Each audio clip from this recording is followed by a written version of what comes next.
Militant Islam appears to be spreading its influence to more and more European towns and cities. Here in Brussels, a Muslim woman journalist, using her veil as a disguise, infiltrated the Muslim community and found so many radicalised young people, men and women, ready to use violence in their cause. Well, the book the journalist Hind Frye has written, which is called Undercover in Little Morocco, has shocked Belgium to the core. We went out to some of the same areas to take a look for ourselves. This is Hind Frye, a 30-year-old journalist. Her parents come from Morocco, but she considers herself a Belgian through and through. She was born and raised in a small Flemish town, where she also went to school and had her first job. Hind speaks fluent Arabic and has written much about the lives of Muslims in what is called the Dar al-Harb, the non-Islamic world. Her recent book about the rise of Muslim extremism in Belgium has attracted a great deal of attention. Her theory is that young Muslims of both sexes, between 15 and 25 years of age, are becoming increasingly radicalized. They reject Western values. Even their parents are alarmed. These parents often say, I see my son or even my daughter becoming so radicalized. I don't understand it.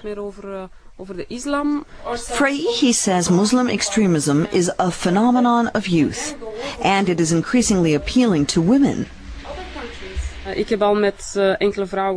spoke with several women, radical Muslimas, whose highest ideal is to marry a Muslim warrior. We call these women jihad brides. Here in the Molenbeek district of Brussels, more than a third of the residents are Muslims from North Africa. Hind spent 2 months living and researching here, undercover, posing as a sociology student, in order to learn more about Islamist extremism. On market day, the streets are full of people. Many stop to chat. The mood seems friendly and pleasant, but it's obvious that the police presence has been increasing. The authorities are aware of a rising potential for violence in the area. Suddenly we're told we're unwelcome. This man tells us to stop filming, warning us in no uncertain terms that he'll get violent if we don't get out of here right away. The bystanders are also upset. We move on in an attempt to defuse the situation.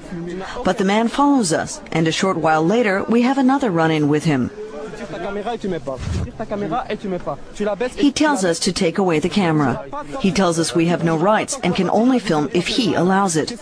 Belgian laws do not interest him. The man is confident that it is he who controls the neighborhood. Molenbeek's police station is located hardly 100 meters away.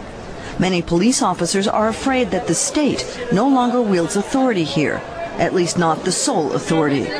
They know that Islamists view Molenbeek as subject only to Muslim law. Many of the older men despair and call these young people a lost generation.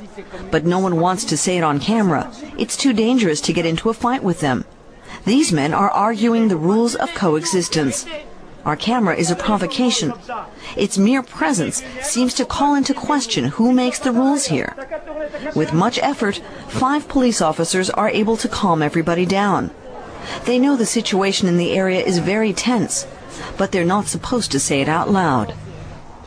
Hind Frye is trying to break this taboo.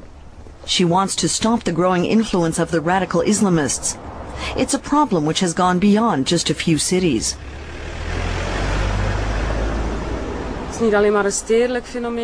This is no longer just a phenomenon in cities. It's long since reached rural areas, and not just in Europe, but worldwide. It's getting worse all the time. More and more young people in small towns, even in farming villages, are being infected by these extremist ideas.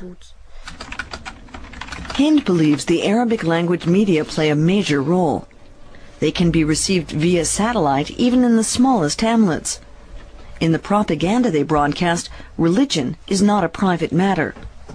All of life is being Islamized, says Hind.